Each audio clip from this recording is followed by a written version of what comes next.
here in Wyandotte, Michigan for the second leg of the Great Lakes Series. We've got 4 interesting camera locations for you today. We are currently at the Portside Inn, which is just off the finish line, adjacent to the pits.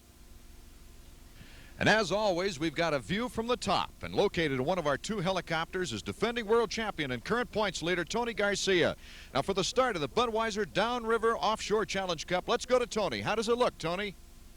Okay, here we go for the opening start. The boats are lined up, open class. He's holding his hand up. We're just crossing the start line now. There we go, we've got ourselves a start.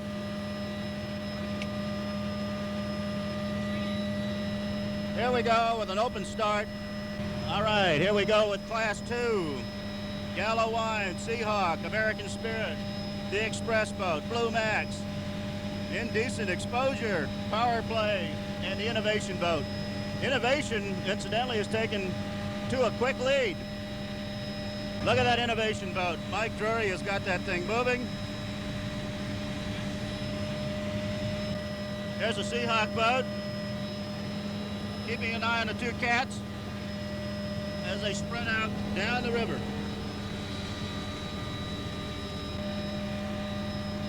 Here we go. Budweiser Downriver Challenge Cup, Class 3. All lined up, ready to go, waiting for that checkered flag to go down. They're approaching the start boat. Everybody lined up well.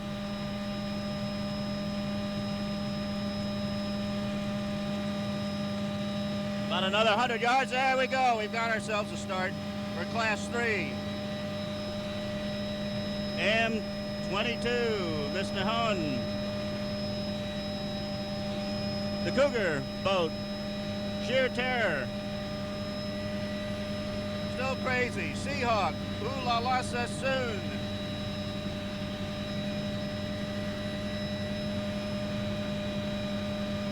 Sheer Terror. A little bit of a porpoise, but good speed. Cougar boat, cats with this flat river water are obviously taking a big jump. Although look at that Still Crazy boat staying right with them. Here's Sheer Terror, lots of speed. Keeping an eye on his competition. And very, very fast. This calm water is going to be a real test for this equipment. As a result of having such calm water, you're going to have some very, very fast times. The rest of the fleet, all in contention, trimmed out and moving. The Seahawk boat looking very good. He's closing the gap, running very nicely.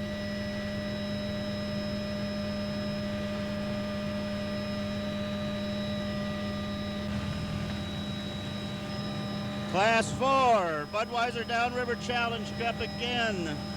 All lined up and ready to go. Waiting for that flag to drop. And it looks like we've got ourselves a start.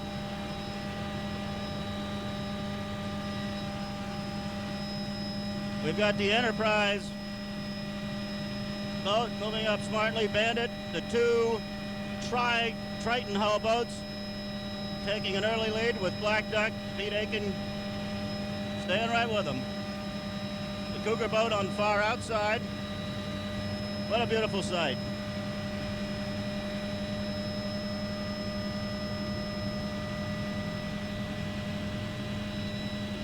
Again, with these still conditions, the P-boats are really moving. This virtually mirror finish type of water. The Tritons are running on their 2 rear sponsons, very, very light on the water. So we've got 2 Tritons and 2 catamarans taking an early lead. Imperial Lakes.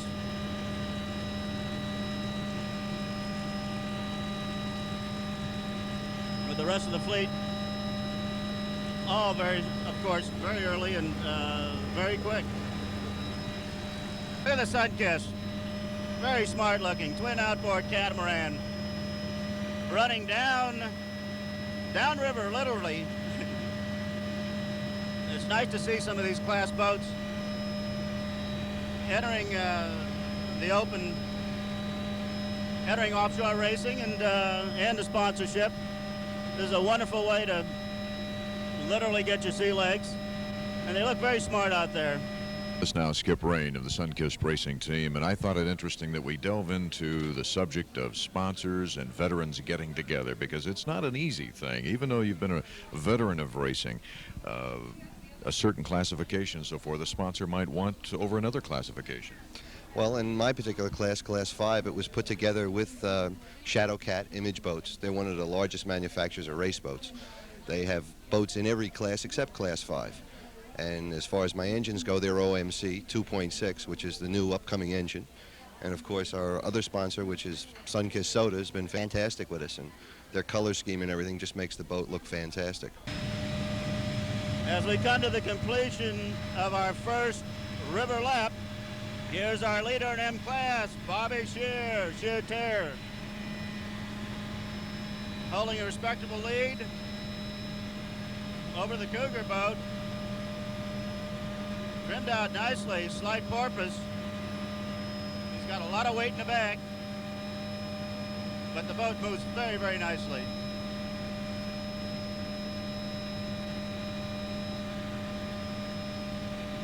Bob Shear, after this tremendous victory and tremendous start in the season, what do you attribute your fine successes to? I can seriously, after all these years of racing, we've finally gotten on the right track, and without my backer and who I look up to, Marilyn Hazel, I wouldn't be where I am today. Bob Keurig with Cougar M588 in hot pursuit of Bobby Shear.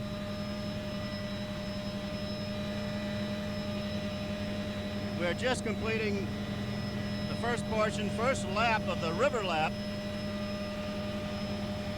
And with these calm conditions, these cats seem to be able to do what they want to do. Here they come, Sal Magluta. Seahawk making that turn, shooting downriver. Now he's closing some distance on them. He's got some very good speed. That boat is trimmed all the way out. Tabs up, hang on, Sal.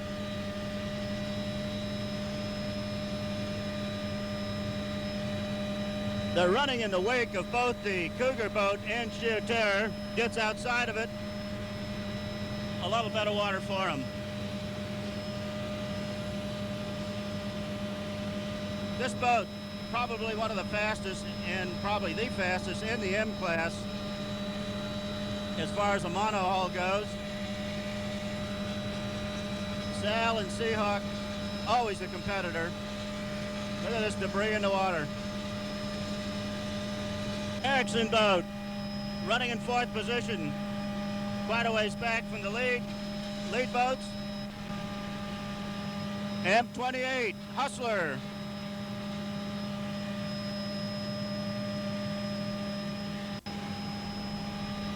Special edition crossing the start-finish line after their first river lap in front of quite a crowd of people here at the Budweiser Downriver Challenge Cup. Innovation. Stay there. Innovation, Mike Drury.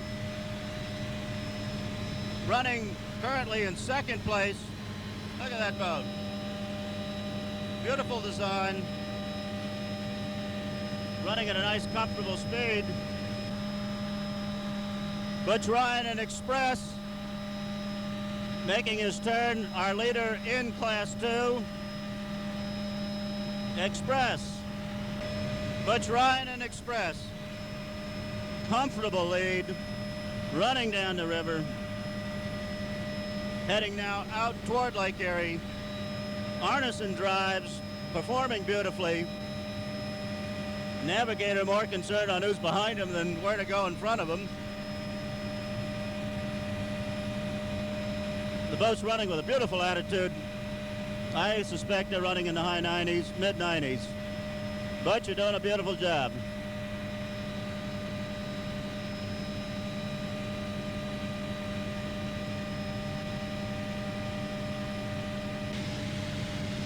Here's our leader, Class one coming in from Lake Erie, completing their first lap, heading for start finish of the first lap. None other than the flapjack boat, Howard Quam. Howard, you got to be proud. You're leading this first river lap, complete lap, running in a nice position. He's got the Popeye boat several hundred yards behind him, along with the Michelob Light. Here they come, completing lap one in front of this crowd. You got to be a happy guy.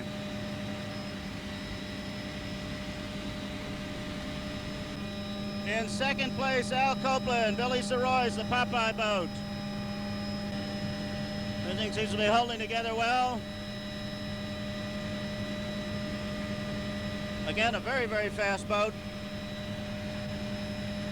Both within striking distance of each other. As we complete this first complete big lap, they're now going to begin their 2 river laps before making that final lake lap back out into Lake Erie. But at this point, Al Copeland running in second place, about 300-400 yards behind Flapjack at the far end of the river course.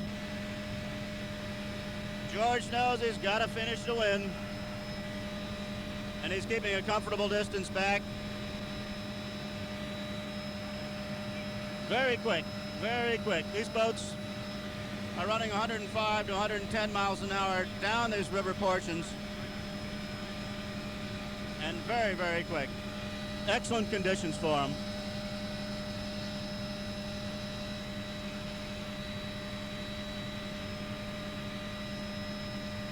George is running the new modified Mercury drives, which are simulating a surface condition, and it works.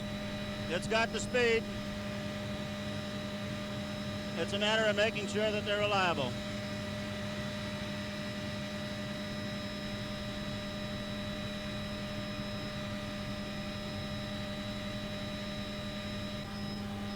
Running now in 4th position, Tom Gentry, Sammy James, completing their first big lap, heading downriver, running in 4th position, running about 300 yards back of the Faber shoe boat. I'd say running along between 100 and 105, and still in very good position. This water condition is just perfect for this type of catamaran, these type of drives. They're moving. The chase boat, P11. This is one of the new Cougar, small Cougar catamarans with outboards. Nice riding boat. Passing the Eagle Hull, the Eagle boat. One more lap to go for them in this river section of the race.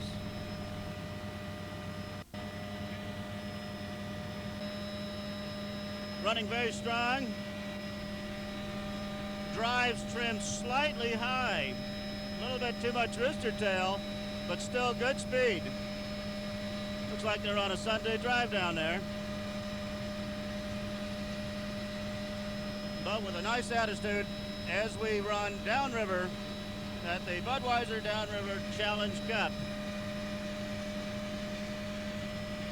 One of the engines seems to be trimmed just a little high.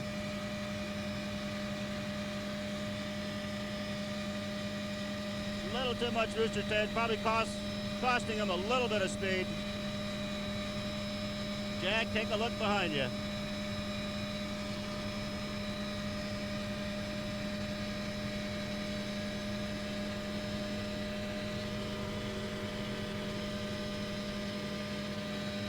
Jack Studeville, real competitor.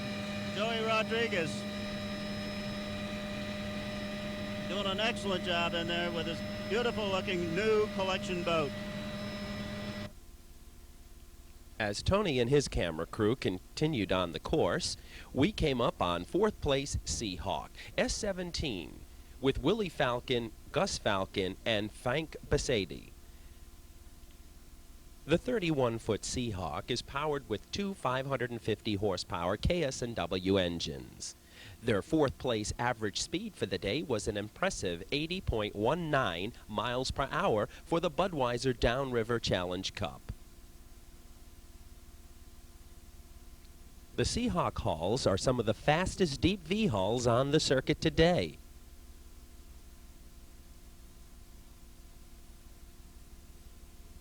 Art had a chance to talk with our Offshore One winner, Tom Gentry, right after the race. Tom Gentry off the victorious Michelob Light craft. And Tom, you look all refreshed and relaxed now after kind of a hairy race. Well, thank you. It was a beautiful day out there, and we had a good ride. Tom, what about the race now? You made it look a little easier than it really was out there. Well, it was very close. We didn't actually, I guess, right up to checkpoint 11, which is about 6 miles from the finish. It was nip and tuck. We were just head-to-head, and just the last few miles we were able to edge them on this river run. The river run, as compared to an offshore run where you're out in salt water, is there much difference?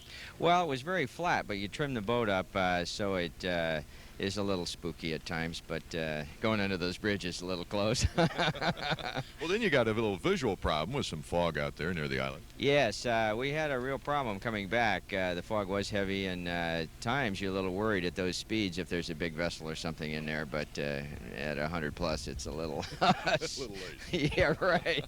Especially when the debris that storms always bring about might be in front of you. Yes, that was a bit of a problem. Coming out of the cut, we had to do a lot of dodging. There was a lot of logs and stumps and whatnot in the water, and we weren't sure.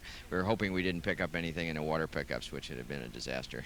Tom, it's always interesting to have a series within a series. Here we've got the Great Lakes Series, and it gives a little added incentive with that beautiful trophy and the prestige that comes with it. Really, it's very delightful to be up in this area.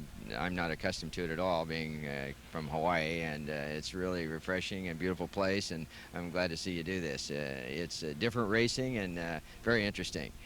Tom, leading in points at this point now, gives you a good feeling, gives the crew a lot of confidence. Well, we're out in front at the moment. We'd like to stay there, but this is a tough competition, so we've got to play heads-up football from now on, or racing.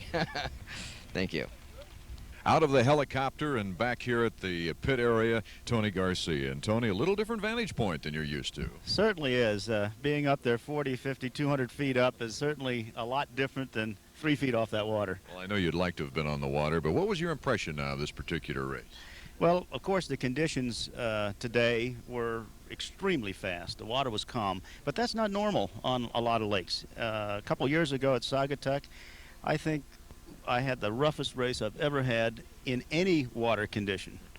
Well, if there's anyone familiar with the Michelob Light, it's Tony Garcia, and it certainly was a flawless performance by that particular crew and boat.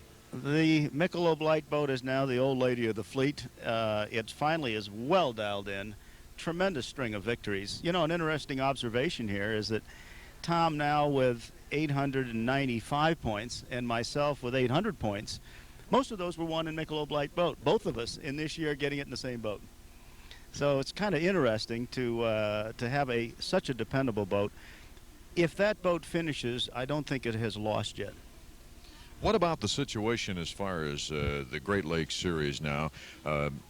How do you dial in a boat? Do you have to do it differently for each race?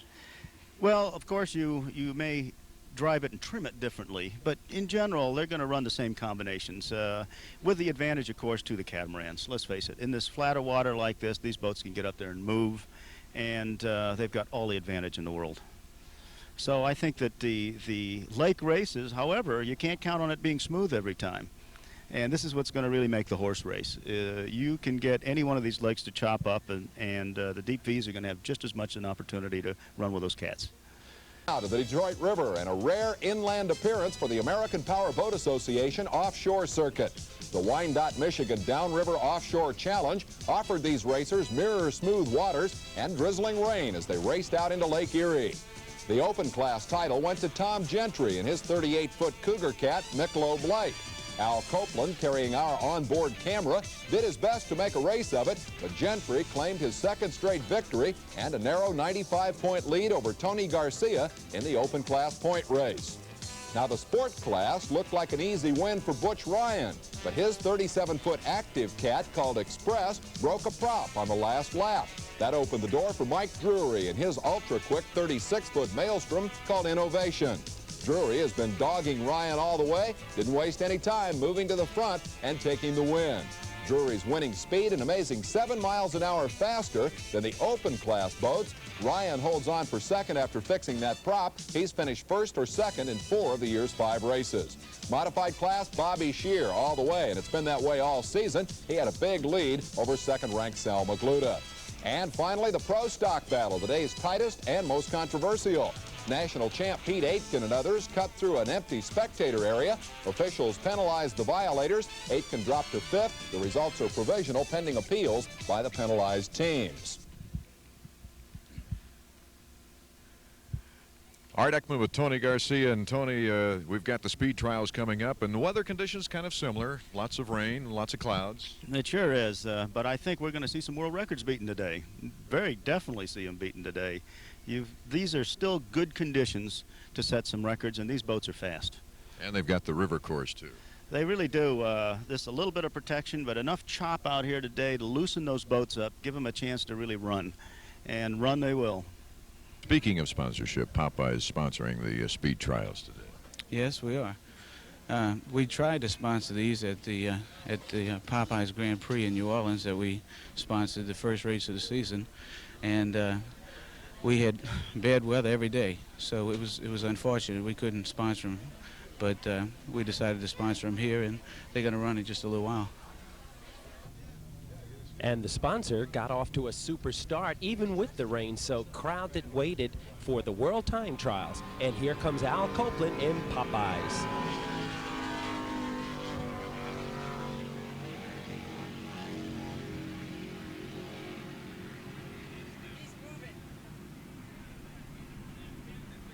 Al Copeland's UIM Class 1 entry is a 30-foot flight marine catamaran, totally MerCruiser equipped. His world-breaking speed of 112.929 miles per hour unseats the previous record set November 1982 by Ted Tolman in England of 110.4 miles per hour.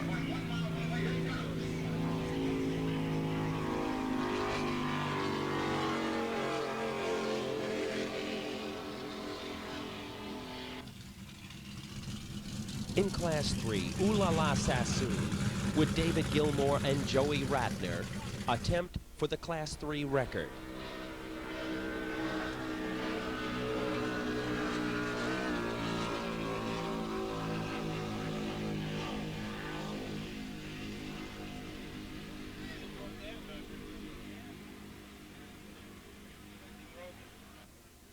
An amazing 100.127 miles per hour in a 30-foot Shadow Cat, again totally MerCruiser equipped, wins the measured kilometer straightaway U.S. record for Class 3.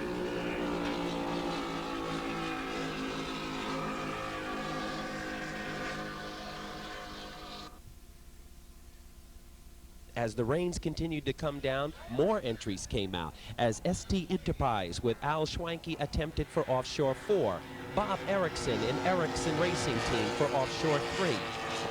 Neither was unable to break a world record for the day.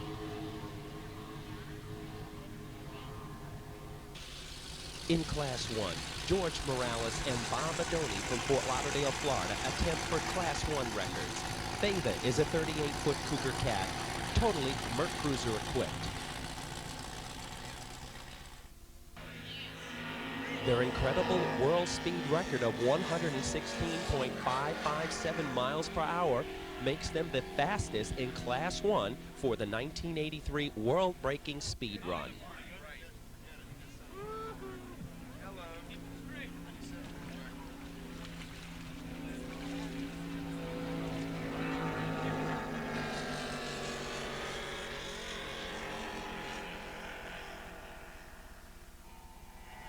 In offshore 4, Cougar, a 27-foot Cougar catamaran with 3 Mercury outboards, driven by Stephen Curtis, broke the world speed record for offshore 4 of 94.933 miles per hour, a new world speed record.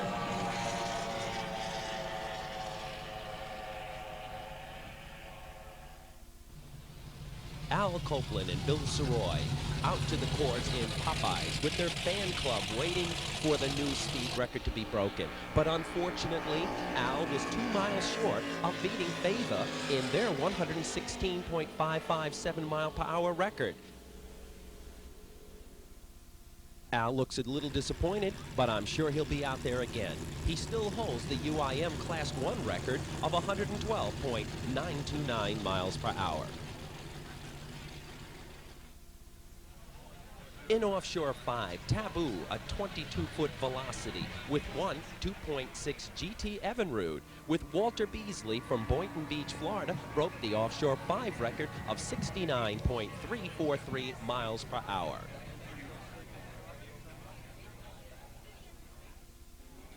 Bobby Shear entered the course in sheer terror, but was unable to break the established record only moments ago of Joey Ratner's Ooh La La Sasson of 100.127 miles per hour. Mike Jury and Lee Adams in the Innovation, a 36-foot Maelstrom with 3 300-horsepower Mercury outboards, were unable to break a record for the day. The Class 2 American Powerboat Association World Speed Record went to Express, a 37-foot active cat with Chevy engines built by Bruce Beatty and drives by Arneson. Butch Ryan's speed of 114.141 miles per hour is a new world speed record in offshore 2. Congratulations to the new world speed record holders, Popeyes, Fava, Express, Ooh La La Sasson, Cougar, and Taboo.